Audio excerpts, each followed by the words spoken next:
Gold trusted gold buyers. మీరు తాకట్టు పెట్టిన బంగారాన్ని విడిపించి ఈ రోజు ఉన్న market. Ego is not a bad thing. No అసలు మాట్లాడండి. మీకు ఇదే మీ ఇంటర్వ్యూలతో మీకేమో ఎక్కువ తెలుసు అనుకుంటారు. చెప్పేవాడు మాట వినరు. చెప్తుంటే మాది బెజవాడే మీది బెజవాడే అంటారు. పచ్చిమిరకాయ బజ్జీలు అంటారు. చెప్పరేండి. ఓకేనా? ఇప్పుడు ఈగో అనేది ఎప్పుడు కూడా perspective. Objective is not ego.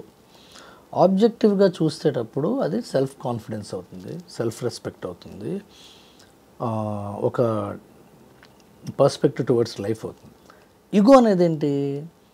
Perspective అన్నమాట. ఇతను ఈగోయిస్టిక్ లేకపోతే ఇతను ఈగోలెస్ పర్సన్ అనేది బయట పాయింట్ ఆఫ్ వ్యూ షాట్. మనకి మనం పెట్టుకునే షాట్ ఏంటంటే ఆబ్జెక్టివిజం.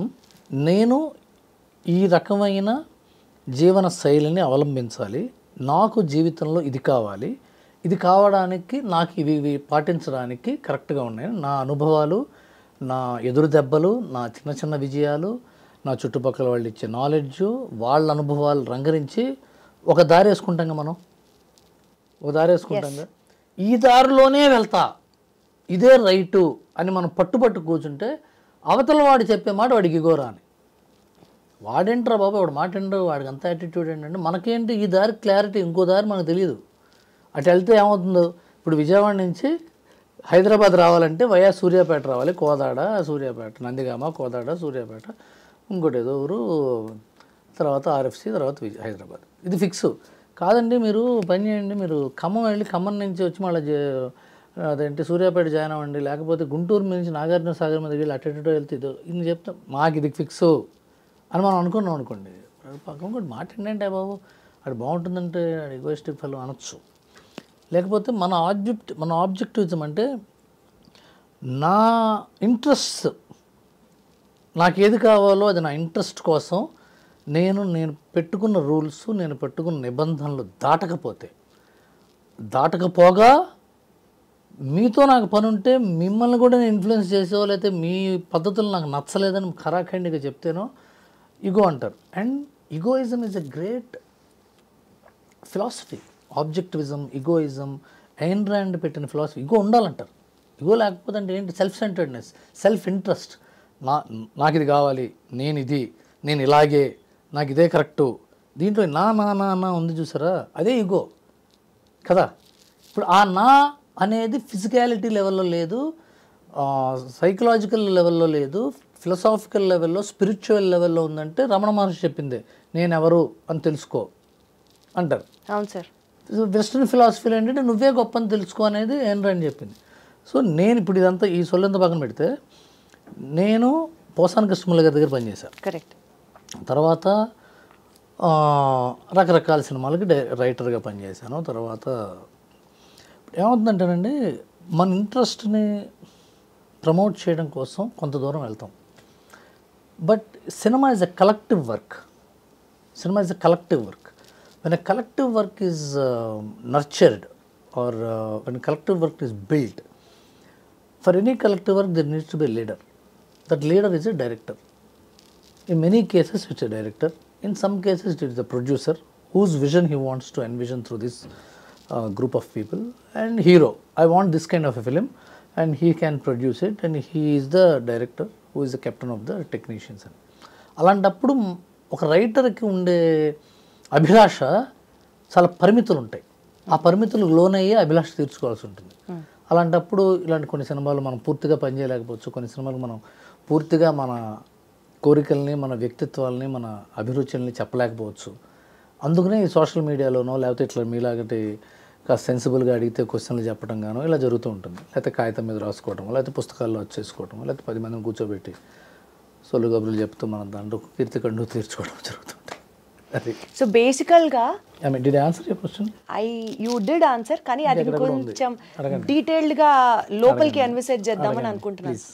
సో మీరు ఒక ఐడియాలజీతో మీ కాన్సెప్ట్ని ముందుకు పెట్టినప్పుడు maybe envisioning it through the vision of the డైరెక్టర్లో భాగంగా దాన్ని కొంచెం సైడ్ ట్రాక్ అవ్వడము, లేదా మీరు చెప్పాలనుకున్నది చెప్పలేని సందర్భము ఏ సినిమా దగ్గరైనా ఎదురైందా? చాలా సినిమాల్లో ఎదురైందండి. ఒక్కోసారి కాంప్రమైజ్ అవుతాము, ఒక్కొక్కసారి we will walk out of the project. For example మీరు అలా జరిగినవి మీ లైఫ్లో చెప్పండి. జరిగినాయి. ఫర్ ఎగ్జాంపుల్ ఇందుకు అయిపోయిన గురించి కానీ చాలా పెద్ద పెద్ద సినిమాల్లోంచి నేను ఐ వాక్డ్ అవుట్.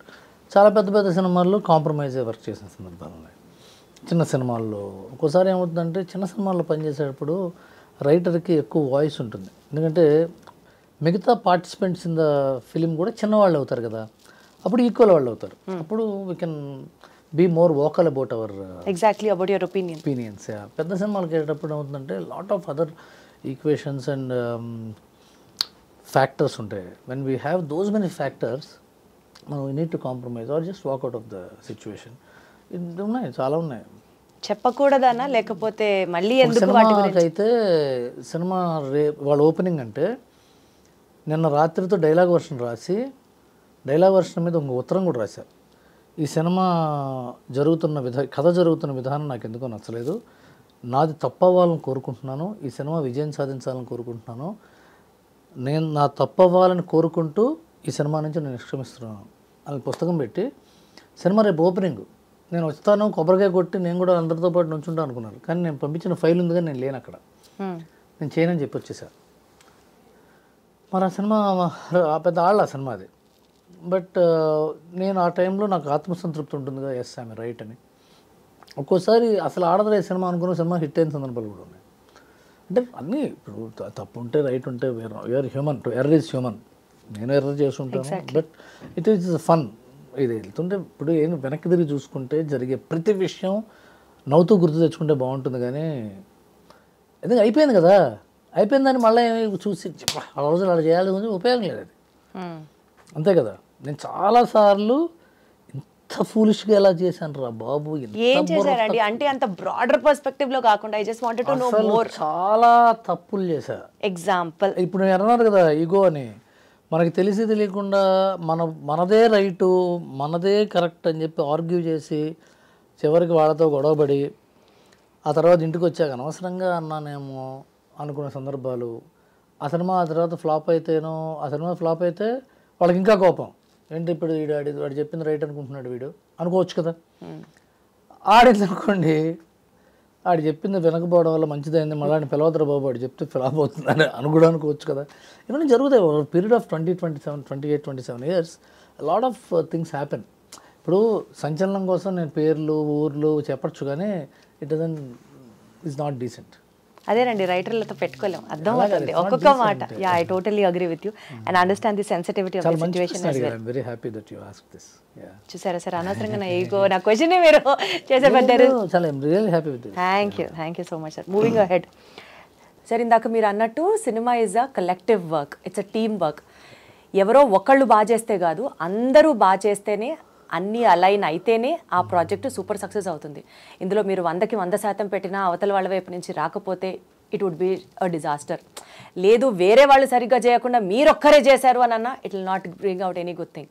ఈ ప్రాసెస్లో మీరు విపరీతమైన హార్డ్షిప్స్ ఫేస్ చేసి అమ్మయ్య ఒక ప్రాజెక్ట్ని గట్టెక్కించేది సూపర్ సక్సెస్ అయిన ఒక ఇన్స్టెన్స్? ఒకటి కాదు, రెండు ఉన్నాయి. ఒకటి నా ఫస్ట్ పిక్చర్ సత్యము సుమంత్ది, రెండోది పరుగు బన్నీ గారిది. రెండింటికి చిత్రమైన సమస్యలు, ఒకటి పర్సనల్ సమస్యలు, ఒకటేమో సినిమా సమస్యలు. సత్యం టైంలో ఏమైందంటే యాక్చువల్గా మేము ఇంకో కథ చెప్పాం. నేను శ్రీహర్ నాను అని నా ఫ్రెండ్, నా రూమ్మేట్, తన తర్వాత సత్యభామంత్ సినిమా చేశాడు. భరత్ అని నేను సినిమా రైటర్, తను డైరెక్టర్గా నేనేమో రైటర్గా వెళ్తే మేము చెప్పిన 2 ఏళ్ళు తిరిగిన తర్వాత ఆ కథ వద్దన్నారు, ఈ సినిమా వద్దండి అన్నారు. 2 years తిరిగిన తర్వాత అసలు అంటే ఏమైంది, వాళ్ళ తప్పు కాదు. ముందు సుప్రియ గారు విన్నారు, ఆవిడకి బాగా నచ్చింది. ఆ తర్వాత సుమంత్ గారు వింటే ఆయన కూడా బాగా నచ్చింది. ఆ తర్వాత నాగార్జున గారు విన్న తర్వాత ఇది సుమంత్కి సూట్ అవుతున్నారు. And they are right, they were actually right. మేము చిన్నపిల్లలం కదా, నాగార్జున గారు అంత పెద్ద మనిషి నో అన్నాడంటే చాలా ఇది అయిపోయిన తర్వాత అప్పుడే సూర్యకిరణ్ పరిచయం అయ్యాడు వాళ్ళకి. అప్పుడే వేరే పని మీద వచ్చాడు తను, సత్యం డైరెక్టర్. నాగార్జున గారు చూసి ఇతన్ని పెట్టుకుని రైటర్గా ఇంకో కథ రాయవాను అన్నారు. అంటే పోయింది అవకాశం అనుకున్న 9 నిమిషాల్లో ఇంకో అవకాశం వచ్చింది. 10 నిమిషాలు కూడా కాదు, ఓకే నేను లేదా వెళ్ళిపో అన్నారు. బయటకు వచ్చాడు, అదేమో సూర్యకిరణ్ ఈ రైటర్ని పెట్టుకు ఇతను బాగానే చెప్తున్నాడు అన్నారు Nagarjuna garu. Supriya used to like me lot. అంటే we are all one age group and I was enthusiastic. She was new with the studio and she's now doing great. And Sumanth garu is very close, my first hero ఆయన. And we are also happy that I'm on board. So start చేసాం సత్యం. ఆ సత్యం జరుగుతున్న టైంలో Manmadhudu start అయింది. So అందరు focus దాని మీద ఉంటుంది. మేము ఇట్లా మొహాలు వేసుకున్నాం, కొత్త డైరెక్టరు, కొత్త రైటరు, హీరోనేమో ఇంకా అప్పటికి సక్సెస్ రాలేదు సుమంత్ గారికి. కరెక్ట్గా అదే టైంలో నాకు పెళ్ళి మా మేనమామ కూతురుతో. అప్పటికి ఇంకా పెళ్ళి మా ఇంట్లో వాళ్ళు ఉంటే పెద్ద ఒప్పుకోవాలి. వీడు ఇంకా సినిమాల్లో ఉన్నాడు, వీడు ఏం చేస్తాడో సాధిస్తాడో లేదు తెలియదు, మేమిద్దరం పెళ్లి చేసుకుందాం అనుకున్నాం. సో నేను చాలా కన్ఫ్యూజన్లో ఉండేవాడిని, చాలా టెన్షన్గా ఉండే. సడన్గా అప్పుడు ఏమైందంటే సత్యం టైంలో షూటింగ్ స్టార్ట్ అన్నారు. పెళ్లి చేసుకుని షూటింగ్ స్టార్ట్ చేసినప్పుడు ఇంక 24 గంటలు షూటింగ్ దగ్గర ఉండాలి కదా. రాత్రి పగళ్ళు మా వైఫ్ ప్రెగ్నెంట్, ఒక్కతే ఉండేది ఇంట్లో.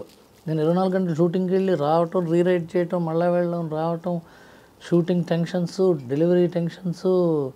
సినిమానేమో పూర్తి అయిపోయింది. నా ఫస్ట్ పిక్చర్ నేనేమో షూటింగ్ రిలీజ్ రోజున హైదరాబాద్లో ఉండాలని. మా వైఫ్ 9th మంత్, తన్ని రాజమండ్రి కాకినాడలో దింపేసి వచ్చి నేను చాలా టెన్షన్ పడ్డాం ఎడిటింగ్. ఆ తర్వాత ఏమైంది, నేను డెలివరీకి వెళ్ళాలి. నాగార్జున గారి సినిమా చూసి ఒక 10 సీన్లు రీషూట్ చేయమన్నారు. 10 సీన్లు రీషూట్ చేయాలి. నేనేమో కాకినాడ వెళ్ళాలి. రాత్రి 9:30కి చెప్పారు, ఇది ఎల్లుండే షూటింగ్ స్టార్ట్ చేయన్నారు. నేను రాత్రి అంతా కూర్చొని, సత్యం రాజేష్ ఉన్నాడు కదా, ఫస్ట్ పిక్చర్, తను నేను పక్క పక్కన కూర్చొని, తన సీన్లో 3 ఉన్నాయి దాంట్లో. రాజేష్ అన్నాడు, నువ్వేం టెన్షన్ పడకన్నా, నువ్వు ఉండు, నేను పక్కన కూర్చుంటా అని చెప్పి తను నా పక్కనే కూర్చున్నాడు. నేను రాత్రి 3ంటికో 4ంటికో రాసి పొద్దున్న 8ంటికి నాగార్జున గారు వస్తే ఆయనకి రీడింగ్ ఇచ్చి, తమిళ్ డైరెక్టర్ తనకు తెలుగు కొద్దిగా మాట్లాడటం వచ్చు కానీ పెద్ద రాదు సూర్యకిరణ్కి. ఎందుకు తను జడ్జి చేయలేడు కదా, పంచశేఖర్ జడ్జి చేయలేదు కానీ కథా సంబంధించిన విషయాలు అవి. చివరికి అది ఓకే చేసామండి.